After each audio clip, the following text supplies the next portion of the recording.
good afternoon, everybody, and thank you for joining us today on AARCH's first virtual event of 2024. I'm Erin Tobin, the Executive Director of Adirondack Architectural Heritage, and I'm joined today by Dr. Alice Green, a lifelong advocate and academic, as well as the Executive Director of the Center for Law and Justice, a civil rights organization that she founded in 1985. And a bit about Dr. Green, if you don't know her already, she has a doctorate in criminal justice and 3 master's degrees in education, social work, and criminology. The Center for Law and Justice that she founded provides community education on civil and criminal justice, legal guidance and advocacy, crisis intervention, and community planning and organizing around criminal justice, civil rights, and civil liberties issues of particular concern to poor communities and those of color. Dr. Green is the author of several books and a frequent speaker on social justice issues. And today we're talking about her latest book, which you see here, Outsider Stories of Growing Up Black in the Adirondacks. And Alice, Dr. Green grew up in Witherbee, a hamlet in the town of Mariah in Essex County here in the Adirondacks. And part of what we do is provide educational programs like this one today to talk about growing up as an African American in the Adirondacks and the Black community of Port Henry and Dr. Green's home community of Witherbee. This here you see a photo of Witherbee and the mines, the Republic Steel mines. Dr. Green, would you like to share at this point a bit about your experience? This shows the community in which you grew up from a distance. Right, and it was those mining structures sort of dominated the town. The other buildings there, a lot of them were made out of tailing piles that they used to make bricks to build those houses. And I think around 1913 or whatever, they started building homes for people who worked in the mines. And the house that I actually lived in, and we could talk about that later, was made of those bricks. And I lived in a building that had 4 family. It was 4-family unit. Each house had 2 bedrooms. And now it seems very, very difficult for people to imagine having a family. In my family, there were 8 of us, and we lived in a 2-bedroom house, but it never seemed crowded. And people don't seem to understand that, but all the houses had roughly 2 bedrooms, and we learned how to live together. So it was fine for me. Your family's history and story of coming to the Adirondacks into Witherbee is part of a much larger movement of African Americans in the early and mid 20th century. And that movement corresponded with a growth in mining in New York State, which had been declining a little bit around the period of the First World War, but then really increased because of the need for more raw materials.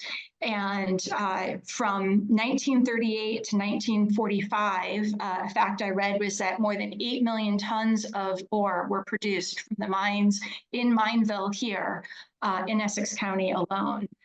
Which I think speaks to the tremendous growth in that early to mid 20th century of the mines. Before, it was the Witherbee-Sherman company that ran the mines. And you're correct. During the period just before the First World War, things sort of changed because they didn't have the manpower to do the mining, because they had used a number of people who were immigrants, mainly from Europe, a lot of Irish, Polish, French, just about everybody you could think of who came from Europe. And at that time, the First World War, they had to cut the immigration. Um, the federal government decided to do that. And they needed people to work in the mines. And so the decision was made to recruit Black people from the South. And that's sort of where my story begins, because my uncle evidently was in the First World War era, and he was in Greenville, South Carolina, when the iron industry company came south to recruit. They recruited my uncle, um, and then my father followed him. My father was younger, and he followed him to the Lion Mountain area, where a lot of the mining took place. And the hot furnaces, they needed people to run those hot furnaces as well. So a number of Blacks ended up in that area, very close to the Canadian border. And one of the families that was there was called the Bullock family. And so my dad started with the Bullocks and his brother, and during the period, they worked there. And then when the everything sort of sort of fell apart at one point, when the Depression came about. And so my dad went back south because things were not good where he was at that point. My uncle stayed in the North Country, and then my father later on, since he had a taste of Northern life and he went into Canada as well, and was treated sort of differently than in the South. So when he got back to the South, it was more difficult for him because he had, tasted a different kind of discrimination that existed during Jim Crow America. And so he decided to go back north in the 40s, the late 40s. And then by that time, he, met my mother, and he decided that they were going to have a family, and he wanted a place for his family to grow and thrive, and thought that it would be best if he moved back to the area that he'd become acquainted with. And so that's how it sort of happened in terms of my family being there. And that brought other families as well from Greenville, you had mentioned. Yeah, the thing is that the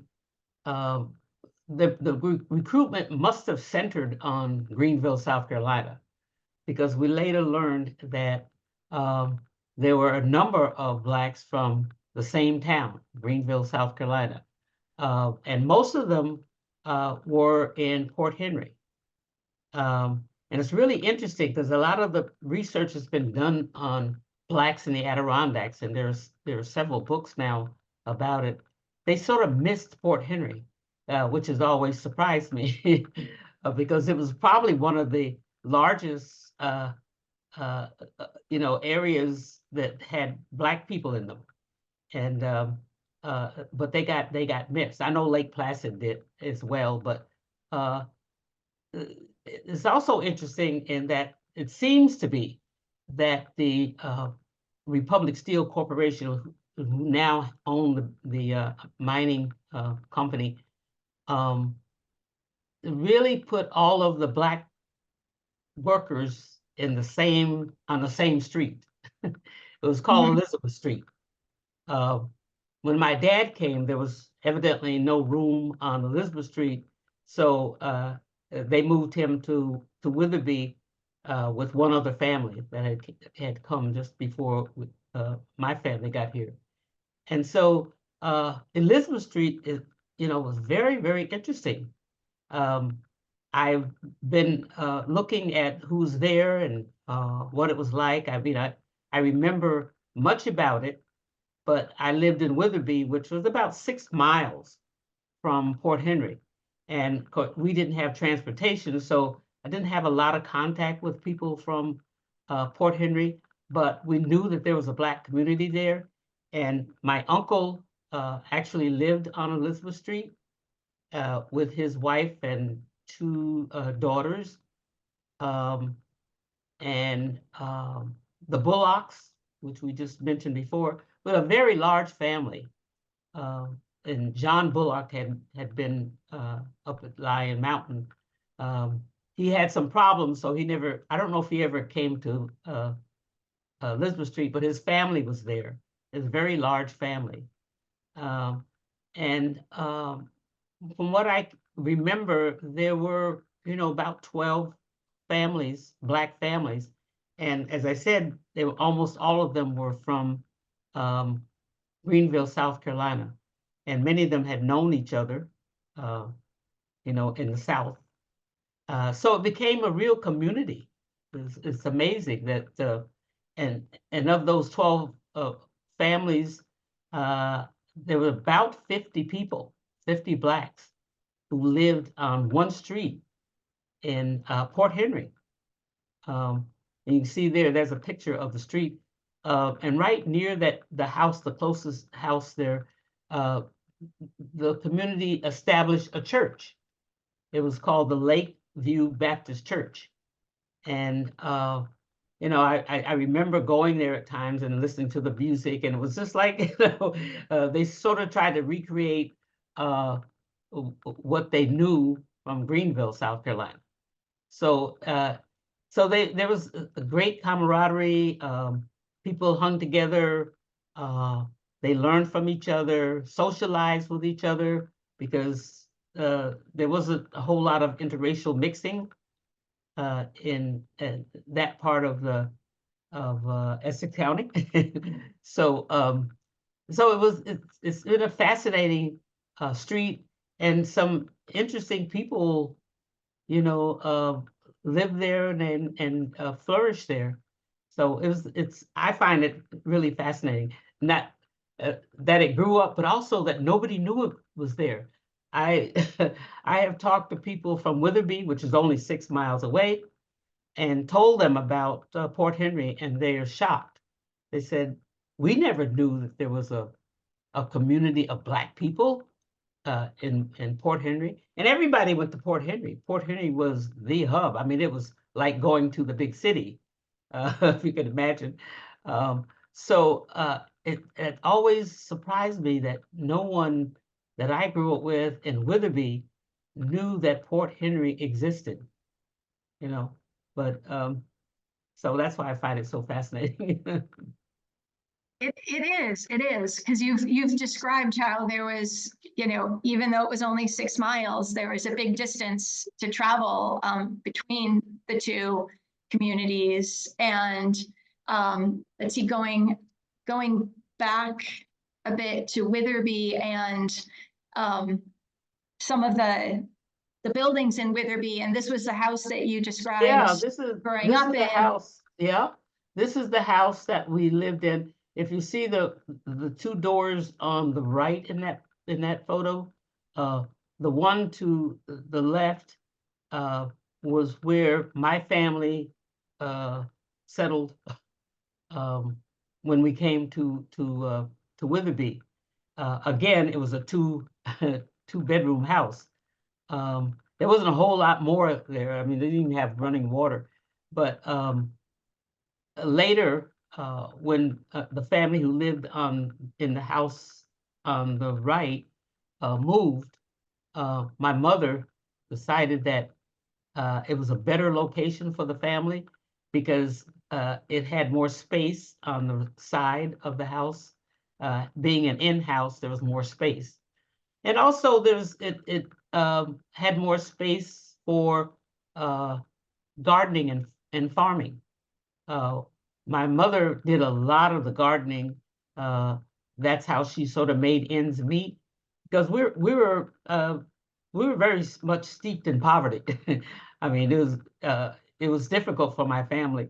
My father, not long after we got there and settled, he unfortunately had an accident in the mines, which is a very dangerous place to work. There were a lot of cave-ins.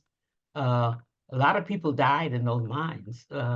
And I remember, when you're in school and you hear this siren go off, everybody froze because they knew an accident had happened in the mines. So my dad had an accident which damaged his legs quite a bit. So he was no longer able to work down in the mines, which is where most people worked. And you could make a decent living if you worked in the mines. But my dad had to settle for a job on top in what they called the change house, which was a locker room where all of the workers gathered in the morning when they were going to work and changed their clothes to all of this and put on all the special gear that they had to go in the mines. So that was his job, but it paid, very little. So it was very difficult for our family. So my mother did a lot to make sure that we survived, that we had enough food to eat, enough clothing. And for her, gardening was really very, very important. It was very different than gardening in the South because the growing season was much shorter. But she learned how to grow the things that were important for the family to eat. There were things that nobody heard of in the North, like collard greens, which are very soul food stuff. So she had to grow those things, and turnip greens and potatoes and all of that. So she spent a lot of time growing food that she canned for the winter. Now, we didn't have a big freezer or anything like that. So she had to, go through that very difficult process of, canning food, which we lived on. So, and a lot of people, of course, did gardening up in that area as well. So, so it was, it was difficult, but we never felt that, that we were hungry or anything. She made sure of that, And of course, this was built out of those concrete blocks that were made out of the tailings, which if you visit Witherby today, you might see this row, Bridal Row, which were perhaps fancier houses. Yeah. There's the image, even though it says Elm Street, Mineville, this is Witherby, and it was Elm Street, and then I think it became Bridal Row, or was also known as Bridal Row. Bridal Row is where some of the top level people from the mining industry lived. The vice president and whoever else, and they were pretty much one family houses, which was very different than what we experienced on our street, which was, by the way, called Spanish settlement. And it was called Spanish settlement because most of the people on the street had come from Spain. There was also a couple of families from Cuba. I think also during the 1913s when the immigration was cut, a lot of people might have. There was also a strike around the same time, like I think it was 1913. There was a strike, and I think some of the people came, to sort of fill in, Right. strike breakers. So it was an interesting time because there were so many different immigrant groups there. It took a while for them to get along with each other, I think. I know that the Irish were there first, and then the Italians came, and there was a lot of conflict between those groups, and but after a while, it sort of settled down. People started living and working together, and one of the reasons why I wrote the book I had always been interested in how people in the community, the white community, felt about Black people. And so I asked one of the uh, men that I had grown up with uh, to give me some idea of how he felt. How did the community feel about me? I didn't know how they felt about me. Uh, After a while, they sort of accepted that you were there, or you became invisible, whatever. But I'm more interested in how people feel. And so he explained to me that, yeah, it was a diverse community and we all got along. Um, but when someone of a different color came in, meaning Blacks, uh, they sort of were unified in opposition to what they called the outsiders. And we were considered outsiders, but I knew that, but nobody ever, sort of told me in any plain language that we don't want you here kind of thing. They just did other things to make sure that you knew that you were not part of that white community. And the safest place for me was probably in the school, because there you had some teachers who looked out for you, and teachers had more control over the school than. And this picture here was part of the school. It was called Memorial Hall, and that's where the cafeteria was. That's where the auditorium was, and there were some classes upstairs. There's also some sports down below. Anyways, it was part of the school. The other part of the school was to the right. And there was an elementary school, and then there was a high school. But this building I spent a lot of time in, because it being the cafeteria, I was able to get my free lunch by working in the cafeteria after school.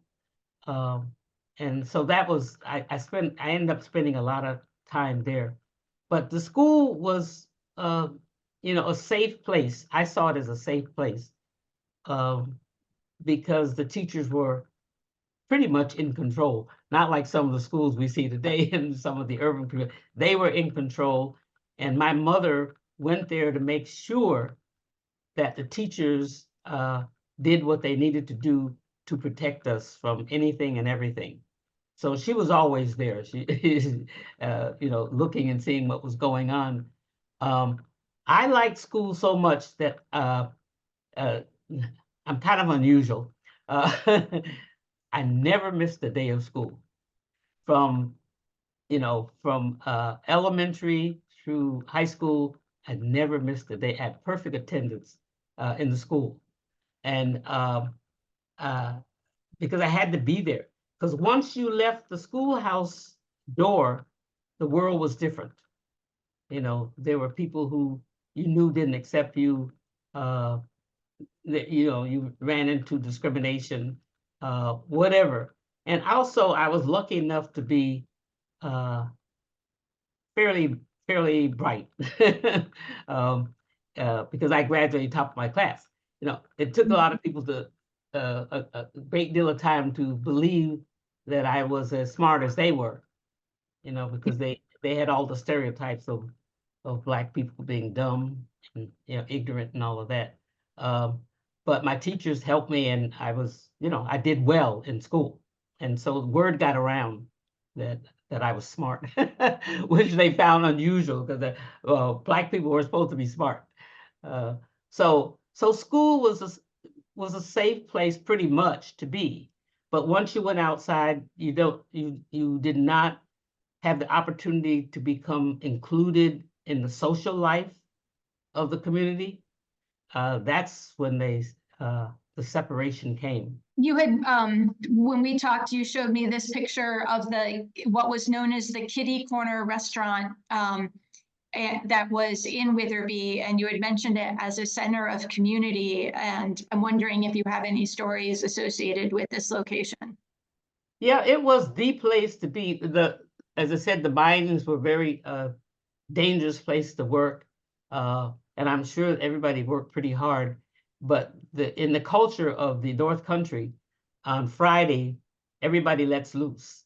And they would meet at the kitty corner, and kitty corner would, they would cash their checks, which meant that most of the money was spent right there. It was difficult for my family because my father did go there at various times when he got paid, and his check was much lower than all the other people. But he came home with very little of the money that he had earned for the week. And other women experienced the same thing. As a matter of fact, some of the women organized at one point because they were so upset that they weren't getting the money from their husbands at work. And women were not allowed to work in the mines, obviously. And so they organized themselves and went to the Republic Steel Corporation and demanded that the administration issue the checks, give them the checks instead of giving them to the workers. And as you can imagine, that didn't go over very well. But that's the kitty corners where they had also, you know, dances and different parties were there, and it was definitely the hub of the community. So everybody knew about the kitty corner and everybody there. The other thing is, because of the culture of drinking, there are a lot of people who are alcoholics. Because the thing that you did on Friday was to drink. That was one of the problems my father had. You know, he would drink on the weekend. On Monday morning, he's back to work, but he drank all weekend, and sometimes that was very, very difficult. But one of the things that existed in the economy up there were bars. Kitty Corner was probably the most popular and the most, you know, frequently visited by most people. But the rest of the street had several other bars. And it's a small town, right? But you had to have a place to drink, and mainly beer. We're talking about beer, you know. But that was the basic life of that community, was to drink on the weekends. And also, this is also a place where they would have that and Memorial Hall. If you had a wedding, they would be held in those places. We never went to a wedding because nobody ever invited us. They said the social life was bare. And I wanted to show this picture of your parents that you sent to me since we were talking about them. Oh, yeah, yeah. I don't know when that picture was taken, but I think it's probably like 1940 or something in the South, but it's the only one I have of the two of them. So my dad was illiterate. He never had the opportunity to go to school, but my mother did. So she could, you know, she could read and she could write, and she was also very smart. And so she was very helpful to him because he could not read or write. We have a couple of questions that kind of relate to what we're talking about right now. And one was the housing built by the mining company? And Witherbee-Sherman built those housing. They used the tailings to make the blocks to build all the housing, right? That's right. That was one of the nice things about it. It was a company town.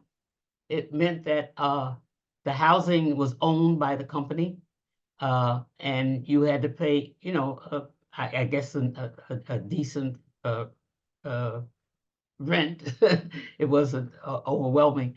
But the other thing that was good about it, and this is what, you know, maybe we can learn from this in our society, is that healthcare was free. So they hired their own doctor, and they ran the hospital. My dad was his legs were saved by old Doc Cummins, who was you know, an incredible doctor who you know, who served everybody in the town and I think at one point he was in Ticonderoga, then he moved to Witherby. But so you had that kind of care, and also there were unions there as well, and they provided a lot to families. You know, like at holiday times, they would provide entertainment, and at Christmas time, candy, and little bags of fruit and gifts and things like that. So it was the company took care of its workers to a great extent. But we had, if we really want to do something exciting, we had to go to Port Henry. Port Henry was very important in our life because it had a movie theater. Yes. Yeah. Go to the picture of that movie theater here. Oh, yeah. If you wanted to talk a bit about it, so for our audience, and I see the rest of the question and answer, and we will answer your questions and share some of the information that's in the chat. But I thought this was interesting because you've got 3 iterations of the movie theater, and I'm guessing it looked most like this top right one when you went. Yeah, this was the most exciting part of the week for us. My family, that is, because we weren't invited to, birthday parties and events that the other people were invited to. We were separated from that. But my mother was very much into films, and she loved Westerns for some reason. And with the theater in Port Henry, they showed on the weekends, they showed Western pictures, and sometimes comedies, but mainly Westerns. And you also got two films on Wednesday, on a Saturday. So my mother, saved up her money, and we found ways to get there. We had to hitch rides with people who would take us there and all of that. But we were always there at the movie theater. We couldn't afford to buy the popcorn, but my mother brought food with us, and we sort of lived in that theater on Saturday. We didn't do Sunday or the rest of the week because those were the better films, and only one film, and they were the classics, we consider classics now. But so we never got to see a lot of those. And then at special on holidays, we also went to that theater. Like at Easter time, they always had a special show, which was usually Ma and Pa Kettle or some other comedy. And sometimes, and I did it a number of times, and all of us did, we had to walk to the theater. And that was 6 miles. But we did it because we wanted, that was our life, the thing that we treasured the most was being able to go to the movie theater. And so it was very, very important in our lives, that theater. So I always think a lot about it. And for those who don't know the topography between Witherby and Port Henry, I would imagine that the 6 mile walk home up the hill was That's right. A much longer route. Yep. But we did it. We wanted to see the movie. You had shared in Port Henry that there were the parades and other kind of community events that were really meaningful to your community. Oh, yeah. Right? Yeah, absolutely. Yeah.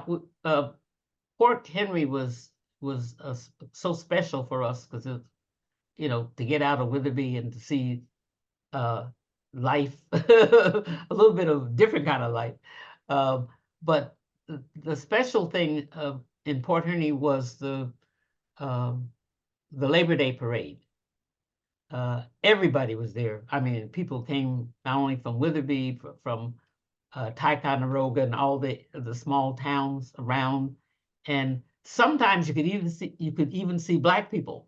They might have gotten, for instance, a band or something, from Albany or someplace like that, and you might see a Black person, which was exciting for us because we never saw any other Black people. But you spent the whole day, the entire day in Port Henry on Labor Day. And it was also the end of the summer, and school was going to start the next day, I think.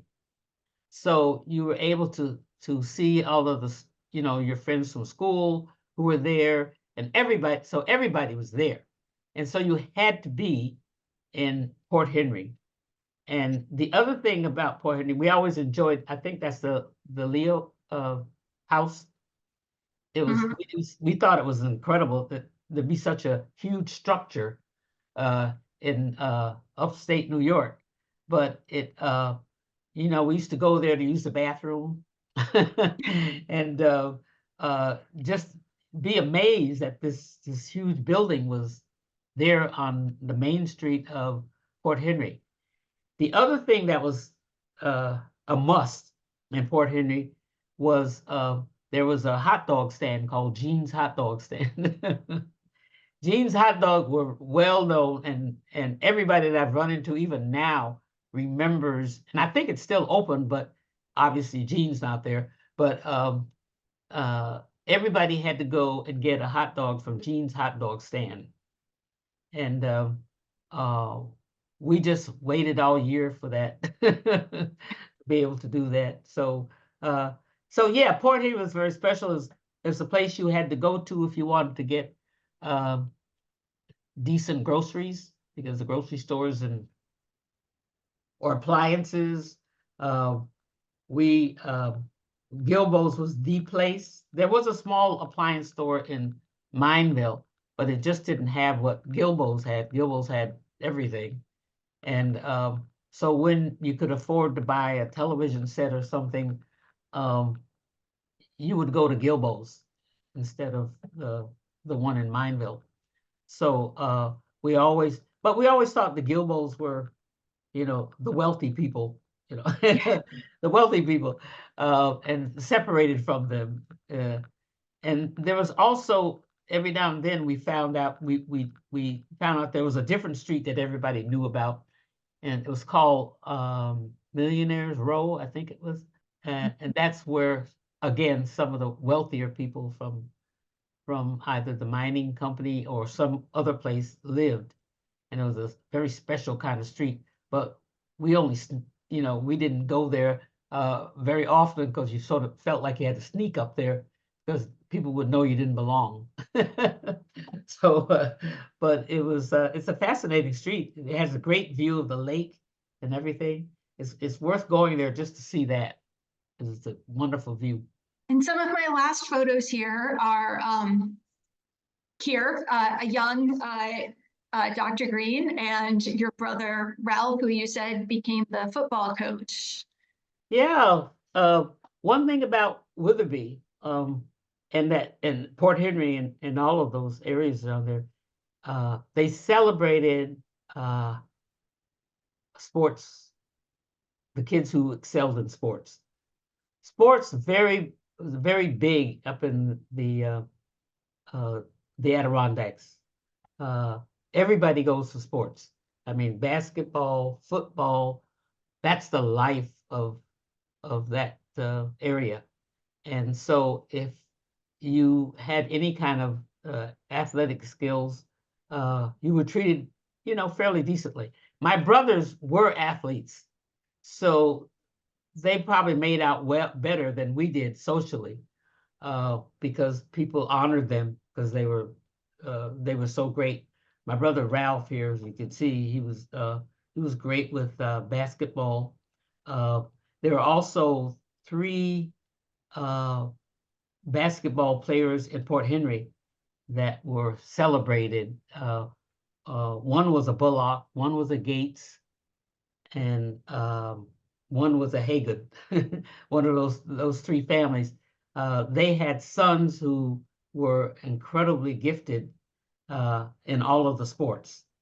My brother Ralph went on to, he attended Maryland State, where he did basketball, but he eventually became a coach in Washington area, a football coach, and did extremely well.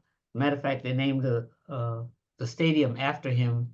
He was so celebrated after he left, even after he left Witherby, because he's so good at coaching. For them, it was a little better, not totally better, but a little better in terms of socializing because they were sports figures. The girls obviously didn't fare as well. Even though I did play basketball and track and softball and all of that, it was the male sports that really were celebrated and valued. So nobody paid any attention to you know, the girls who did sports. But when socializing for them were difficult, my brothers. My brothers were popular. Ralph was extremely popular. He's so handsome and wonderful, and just beautiful. He was elected king of the junior prom, and it bothered him so much. He was the king of the junior prom, but nobody would go to the prom with him. He couldn't get a date for the prom, and it hurt him so bad.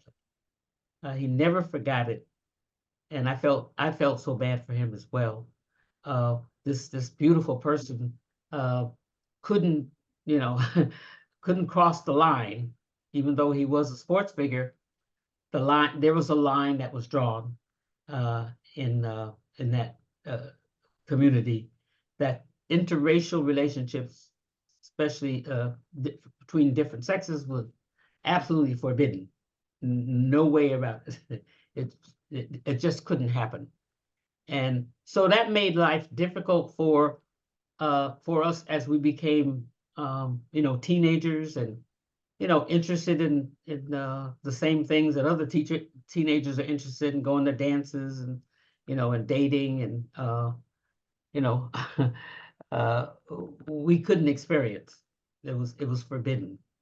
And my brothers, they had a difficult time after the game was over, so to speak, because they encountered a lot of violence. And especially when they became 16, 17, when all the young people ended up at bars, you know. And I remember so many times that they had to fight their way out of a bar or another place where there were girls, and they were told that they were not allowed to touch white girls. And so for them, it was equally difficult, and sometimes more difficult, because violence was inflicted upon them because of who they were. So there are some difficult times like that in Witherby. It's amazing that we grow up to be such healthy people that when I think about it, you know, it's wow, you know, how did we survive? But the important thing was family. We were together. I mean, we were a family, and we depended upon each other. It became us against them, so to speak.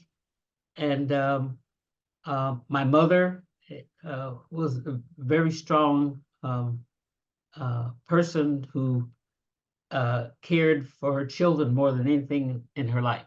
I mean, we were her life, and she did everything that she could to help us survive and be as healthy as we could be.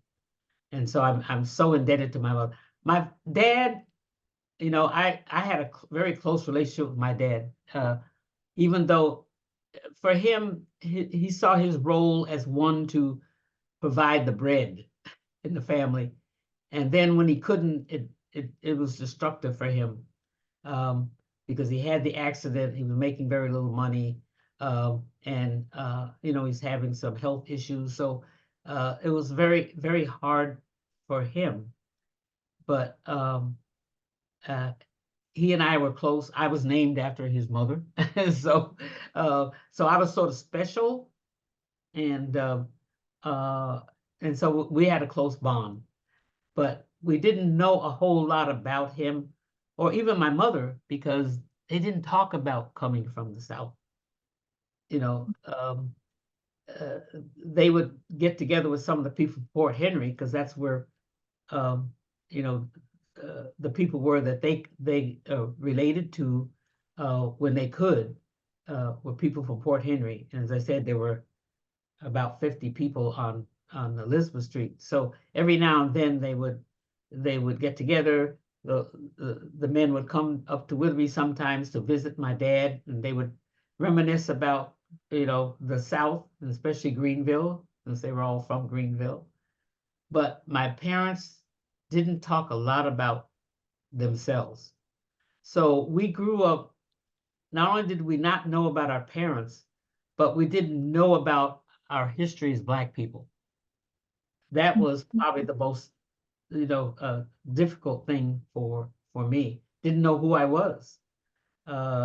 They didn't, you know, they never shared their life.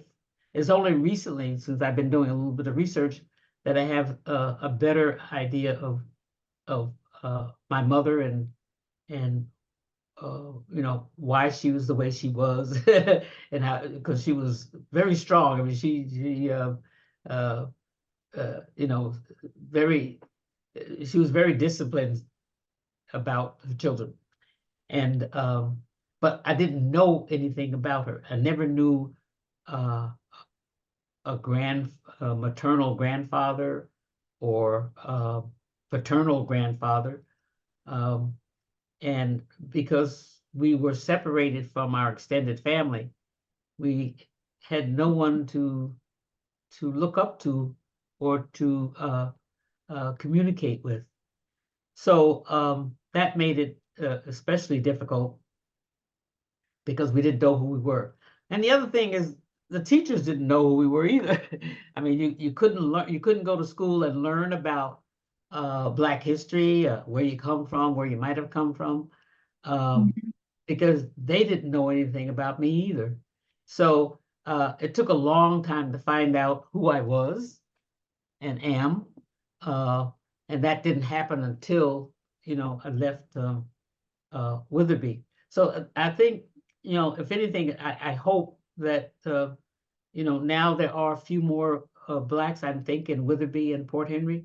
It's not a large population, but I'm so hopeful that the schools now, you know, help these students to know who they are, to learn about history. Not only Black kids need to learn Black history, but all the kids need to learn about Black history to understand who we are now, and where we all come from. As I said, it was a life that was filled with challenges because of my mother, my father. I think we were able to meet them, and I'm very proud of my you know, my family, my brothers and sisters, and now I'm much more healthy because now I have a sense of who I am, and I like who I am, and I didn't before. I had always had to be compared to white people, you know, everything, your hair. And in the book, I talk about hair, how important that was, because it put a lot of walls in between us. We were always concerned about, you know, the color and how people approached us, how they looked at us, and how that made us feel inferior. So, you know, white supremacy comes in different forms. And I think that's the other thing that people have to realize. And I think it's it's a good lesson, I think, from my book to understand how it works. That when you have in a community people who believe that they are superior to you, you start believing it. And they certainly believe it, and it's everywhere in the institutions. It's in the schools, it's in the churches. The other reason why we had difficulty is because we were not Catholic. It was a Catholic town. All of the immigrants who came were Catholic. the priest had almost total control of the community. The priest decided everything. The priest decided which films you could see at the Port Henry Theater. You know, I know that we weren't able to see some of them because the priest said you cannot see it. They decided what you could eat at the cafeteria. And of course, you couldn't eat meat on Friday, but they decided that. They decided who should marry whom, how many children they should have, and they should have children. that was definite. So we weren't white, we weren't Catholic, and we weren't from Witherbee or Europe. And those were the strikes against us. And so we had to learn how to deal with that.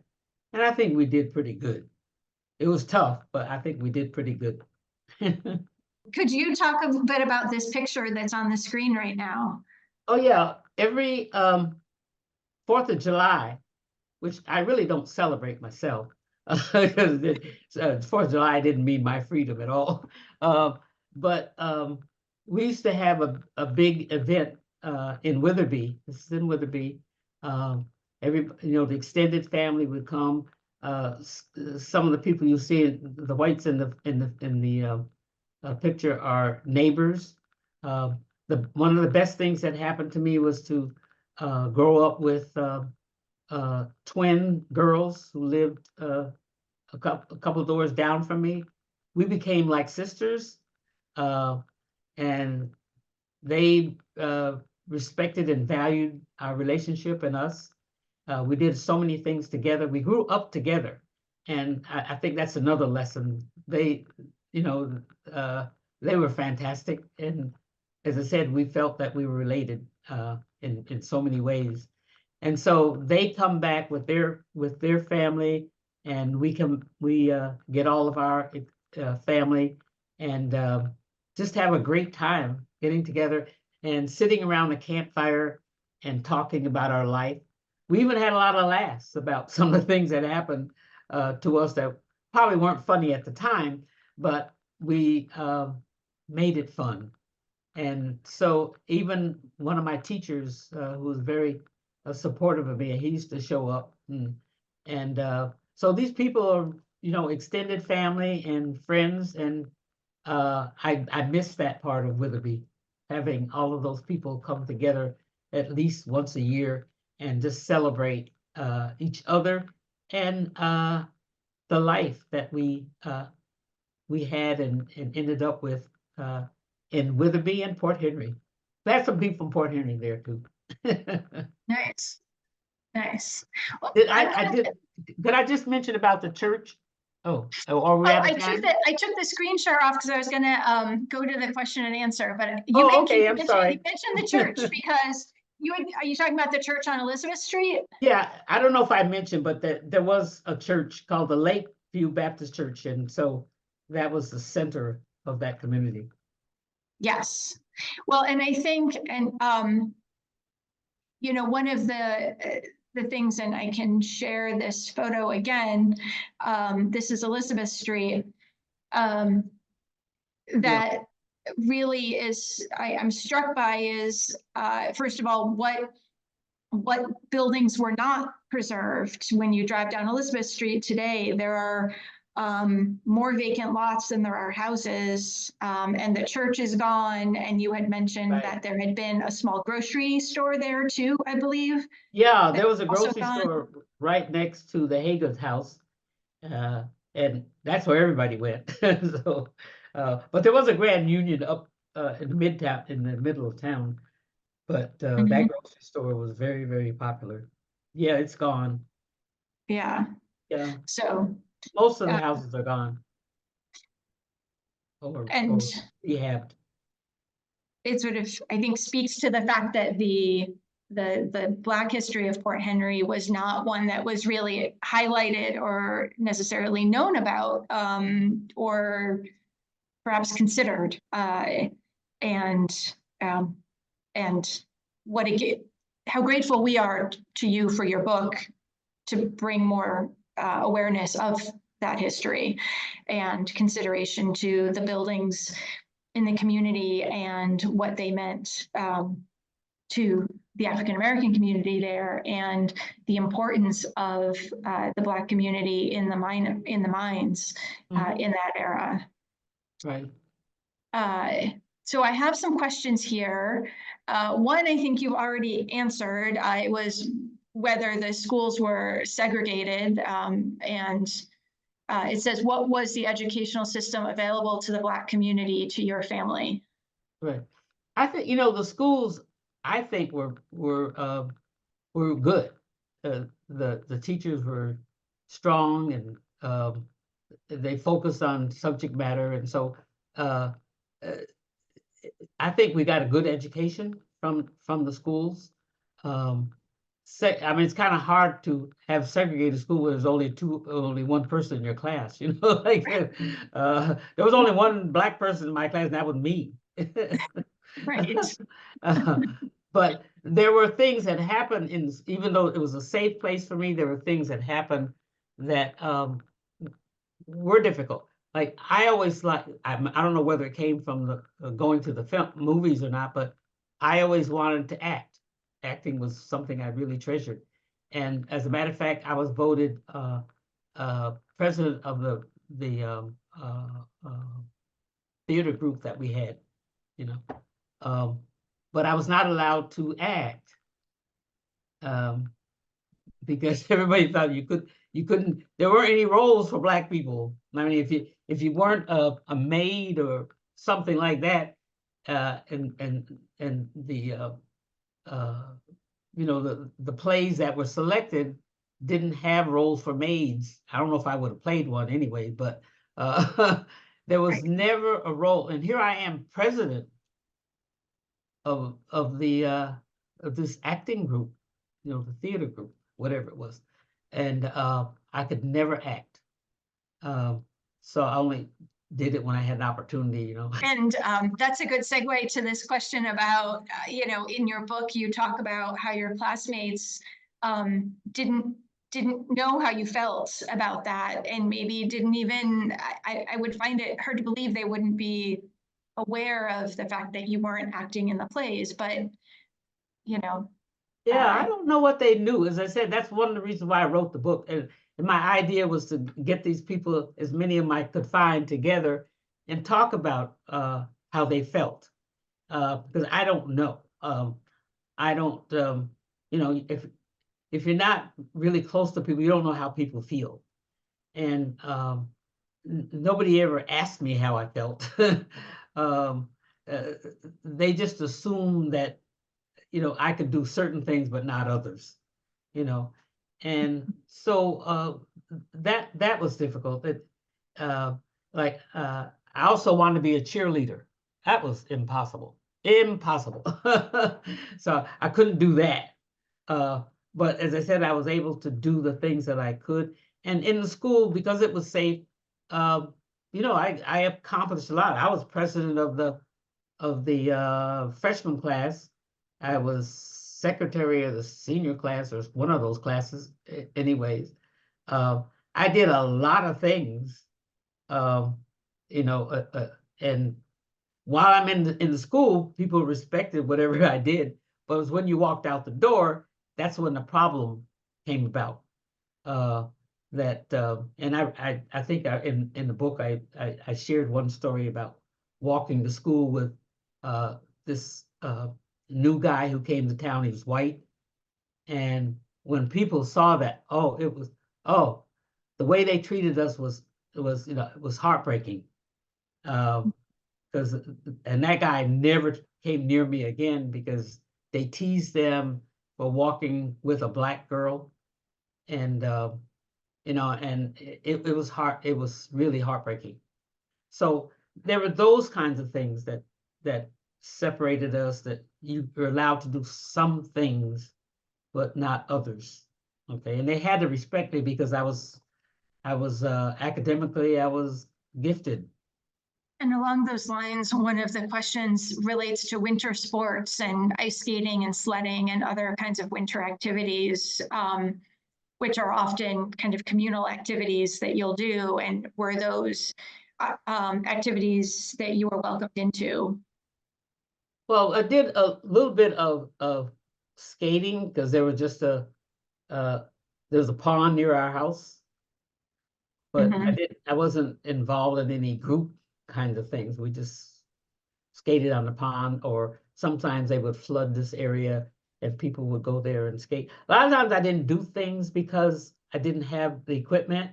Like I couldn't afford skates really. I think I Right. borrowed somebody's once, but I never really learned to skate that well until later. Um, because we certainly were poor. And so there are a lot of things that people did that I didn't do. I couldn't possibly afford to do skiing. Those are things that I did later in my life, but not while I was growing up. Uh, and it limited us so much, being Black and being poor. Mhm. Swimming was another thing that became difficult because um, you have to understand the hair issue to understand why that was difficult. uh, because my mother wanted us to look as close to uh, the other kids. I mean, she didn't want us separated in any kind of way that she could control. And so our hair was straightened, which is not natural for me. Uh, and so if you went swimming, your hair would not be straight when you got out of the water. And it Mhm. was it was a process that took all day to revert. I mean, it just didn't happen. So that was the other thing that made us feel so different, that we had different hair. But I learned to appreciate my hair after a while, but growing up, I didn't, because everybody would just sort of look at it, and they come around and touch your hair to see what it feels like, and touch your skin, to see whether any of the darkness rubbed off. Those kind of things are humiliating, absolutely humiliating. Uh, but I don't know how people felt about it. Were they just curious, or did they think we were inferior, or inhuman or something like that? You end up getting that feeling because you're different and they treat you differently. And they might not understand sometimes why they're doing something, but it became very clear that after a while, that everybody assumed and believed and were socialized to believe that white was superior. And I was also under that same impression that whiteness was definitely superior. And so that made it really difficult. There's some questions about Port Henry and the theater. One is asking if the theater was segregated when you went on Sundays for the double feature, or Saturdays for the double feature. Well, it's kind of hard to segregate if you're only person. No, I should say no, because what are you going to do? Right. Put all the Black people upstairs or something? You know, uh, it maybe people didn't sit next to you. Now that might, that could be that they didn't want to sit next to you, but the theater never said you had to sit in a certain place because you were Black. But the bad thing was the films that you saw definitely uh, portrayed Black people as, in a very horrible light. I mean, the step and fetch it characters, the Blacks were never heroes. The way they treated indigenous people, they were always killed, and white people were always superior. They always came out on top. They're the ones who got the girl, if there's a guy, and uh, so the films probably destroyed me more than anything else. Even though I like going to the movies, love going to the movies, but the way Blacks were portrayed in those days, the films of Africa, oh, horrible. I can't bear to watch them today. You know, the way they portrayed Africans. I left. That's why the kids, would still laugh when we were we reported that we were from Africa because they knew they'd seen all of the films, you know, about Africa, and the way the Black people were portrayed, absolutely horrible. Those films from that period in America, right up until the present, portrayed Black people in terrible light, an absolutely horrible light. And I think that had more influence on me than anything, that the way I saw myself being portrayed in those films. Never saw anybody in a positive light, portrayed in a positive light. It was always demeaning and dehumanizing. And I'm so angry about the portrayal of Blacks in the film industry today. And I can't bear to look at some of those at all. You know, everybody else is just, you know, we got to go see this picture. John Wayne is in it, you know, and John Wayne, you know, is always killing Native Americans. And Tarzan was always the, you know, here he is, Tarzan is the king of the jungle, you know, kind of thing. And he's always the one who ended up with Jane and with the, you know, and in a positive light, he could fight off anybody and everybody, you know, and we had to see all of those horrible films about that portrayed Black people. The only, you know, usually they had a maid in it, Hattie McDaniel, somebody like that. They were this dumb maid, and the men were all horrible. Oh, the step and fetch it thing, you know, Black men, oh, absolutely, you know, portrayed as this total inhuman thing, without any sex or anything like that. You know, they downplayed that. Even in the Sidney Poitier films, you know, you weren't allowed to be you weren't allowed to be in love, you know. So the film industry has been extremely destructive to Black people, their psyche and their feelings about themselves. Following up on the question about the theater being segregated, not officially, there's a comment here, which you hadn't mentioned the bit about Tina Turner's relationship to the Bullocks, but Susan McCone did, and oh, really? And said that Tina Turner's grandmother was a Bullock and is buried at Moriah Union Cemetery here in Port Henry. And the mention of that cemetery in Port Henry reminds me of our conversation when you went to the cemetery, the Protestant cemetery. Oh, that was where, yep, that was where the segregation was. That was segregated. Yes. All the Black people who were buried in the cemetery in Port Henry, they're all buried in the same place.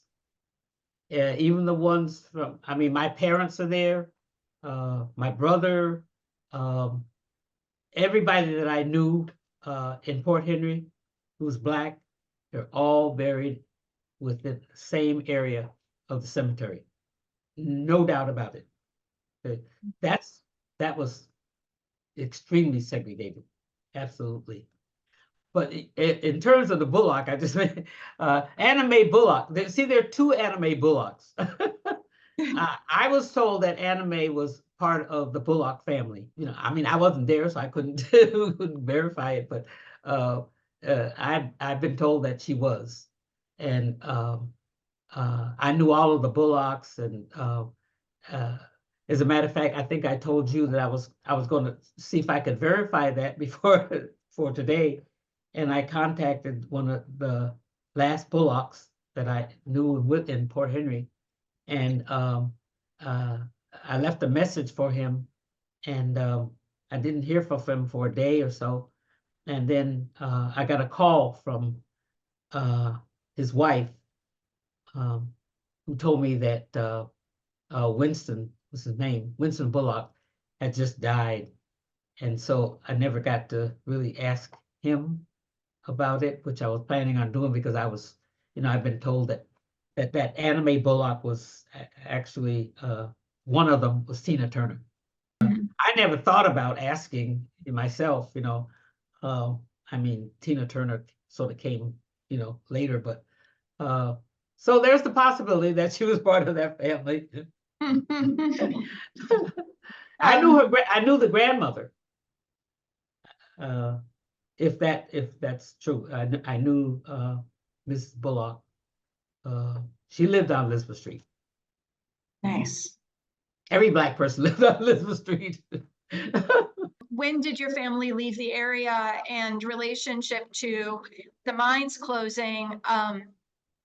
You had mentioned that most people moved away after the mines closed, and 1967.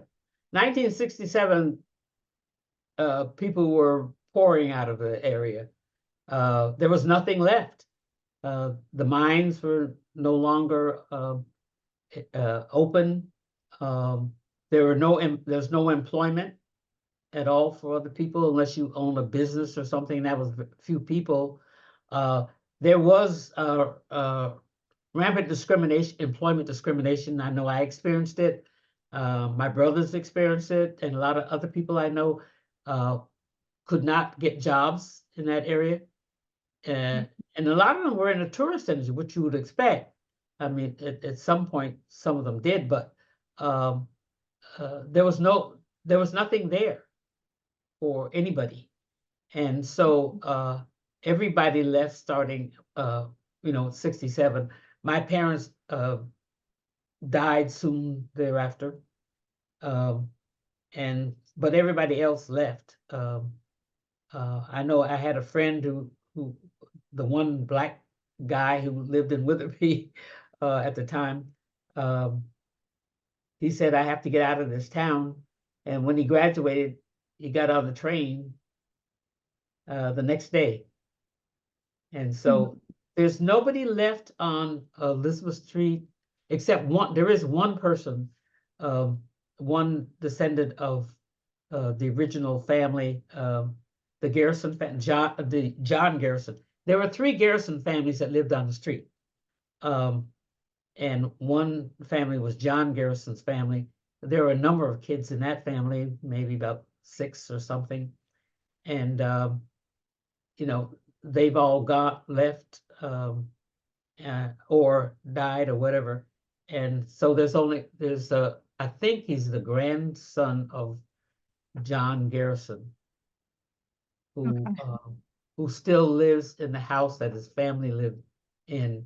If you were interested to be in this webinar book conversation today, I strongly encourage reading Dr. Green's book, because there's so many more stories. I think that we could be here for hours listening to you, which is very enjoyable. Right. Yeah, it's better to read it instead of me. Yes. But it's nice though. I have since the book came out, I've gotten a few people from Witherbee who've reached out to me and thanked me for writing a book, and I was very, very happy to hear from them. So I like comments. There's a question about whether there's local places to buy your book. I bought it at the Book House in Stuyvesant Plaza down in Albany. I don't know if I would imagine, and I don't know, Dr. Green, if you know if it's being carried or distributed by Blue Line booksellers, whether it might be at the Lake Placid bookstore. I don't know who has it, but as I said, I didn't really promote the book because I didn't intend for it to be a book. I just wrote about things as I was feeling them, and so and I didn't, I said nobody's going to be interested in it, but actually I gotten a lot of interest in it. You can also get it from me. Amazon has it. And the Center for Law and Justice has it. CFLJ.org. I can send it to you. So it is available. And there's another bookstore which the moment has slipped my mind, but it's a well-known bookstore. A lot of the colleges buy books from them. Oh, is it maybe at Barnes and Noble? Barnes and Noble, that's what I'm thinking of. Barnes and Noble, yes, somebody told me that Barnes and Noble. you can Oh, get it good. there. But definitely Amazon, and as I said, CFLJ.org in Albany. It's, for me, it's a fundraiser type thing for the Center for Law and Justice. So any and all funds go to the center. They don't come to me. And I just want to mention that I'll be talking about the Adirondacks, and Amy Godine, who just wrote a book called The Blackwoods about the history of Timbuktu and the Adirondacks. We're doing a program together at the New York State Writers Institute on the 14th. So Oh, great. yeah, so it's starting to get around. As I said, I didn't promote it, so I was kind of shocked that people are asking me for it and reading it, but I'm doing a lot of presentations different places, and I also have them. I know I put the book in a couple of libraries up there, Westport, Elizabeth Town, I think. Thank you again so much, Dr. Green, for sharing your time and your history with us today. Thank you. It was a pleasure.